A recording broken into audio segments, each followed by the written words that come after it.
afternoon, Miss Emily. Can you tell me about yourself? I'm Emily Serna Makatupo, 42 years old. I have 4 children, married to Ramonito Sukinta. Okay, I have a few questions for you to answer, so let's start. Why do you want to work as a maid? To earn money for my family, ma'am. Why you choose Malaysia when there is a lot of other country?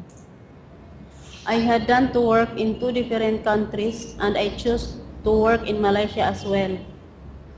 How are you qualified for this job? I will work hard to finish my contract. May I know what your education level is? I am a high school graduate only. What is your recent work experience?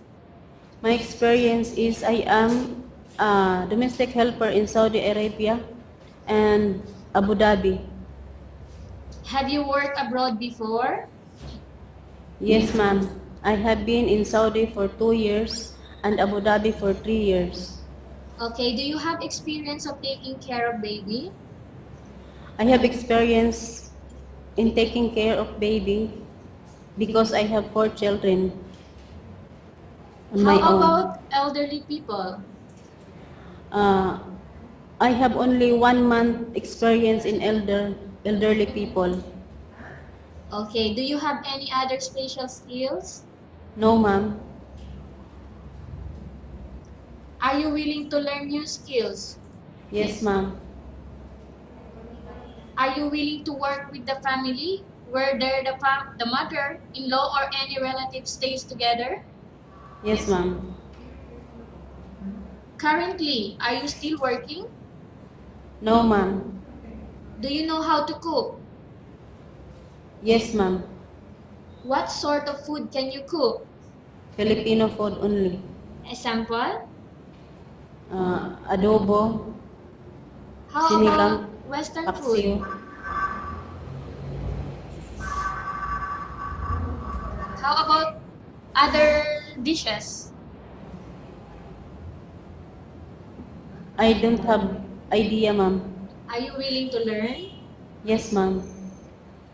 Are you aware that you will have to do washing, cleaning, ironing, and cooking? Yes, I am. From all the house chores, which is washing, cleaning, ironing, and cooking, which do you like most? I like most cleaning. Okay. If ever you were selected to work in Malaysia, who will take care of your kids? They are no longer kids. All grown up already. They are all grown up. My elder is 23 and my younger is 14 years old. So they can manage themselves and they will be left with their father. Okay. You are not allowed to use handphone during working hours. Yes, ma'am. You are only allowed to use handphone after you finish all the works and when you're going to bed. Yes, ma'am. You are strictly needed to surrender the phone to your employer in the morning, and your employer will return back to you once you're going to bed. Yes, ma'am. If ever your employer finds out that you're abusing of using handphone and it's affected your work performance, your employer will confiscate your handphone and you are not allowed to hold it anymore. Instead, your employer will allow you to call to your family 3 times in a month. You only allowed to bring normal phone and you're not allowed to bring smartphone. Are you agreed for the terms and condition? Yes, ma'am. Are you agreed to the rules and regulation for the handphone? Yes, ma'am. How many years is the contract as you agreed and understand? 2 years contract, ma'am. Can you describe me your ethics, your attitude?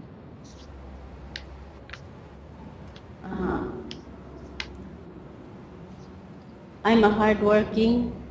Hardworking? Okay, can you describe me again your ethics, hardworking and?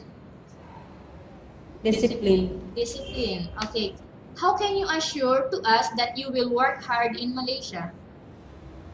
I will work hard to earn money for my family, and I assure that because I am finished and extended my contract in different countries. Okay. Can you promise not to use the telephone without the permission of your employer? Yes, I do. Can you promise not to put on makeup but to dress properly while work? Yes, I do. Can you promise not to invite friends and relatives without the consent of your employer? Yes, I will. Can you promise not to ask for advance salary for your employer under any circumstances? Yes, I will. Do you really understand of the rules and regulation of the agency? Yes, ma'am. Do you pay any placement fee for you to come to Malaysia to work as a maid? No, ma'am. Do you suffer from any skin diseases, allergy, or physical defects? No, ma'am. Have you suffered from any serious illness? No, ma'am. Do you smoke? No. Have you undergone any operation? No. Are you medical fit? Yes, ma'am. Are you in any medication? No, ma'am. Are you allergic with any food? No, ma'am. Except meat, What kind of meat? like yung baboy. You mean pork. Pork. Yes, ma'am. Okay. Are you prepared to work for the employer of any race? Yes, ma'am. Are you afraid of being left alone in the house? No, ma'am. Are you afraid of dogs or other pets? No, ma'am. Can you promise to work according to instruction from your employer? Yes, ma'am. Do you have any immediate family working in Malaysia? No. Okay, Miss Emily, we have finished our question section. Let's go to case study. I have a case study for you and I want you to answer me truthfully. Okay? Okay. Upon arrival in Malaysia, within 6 months, if ever any of your family members passed away, what will you do? Will you continue to work till finish your contract or will you go back? I will finish my contract, ma'am. Okay, tell us about yourself and why do you want to work in Malaysia as domestic helper?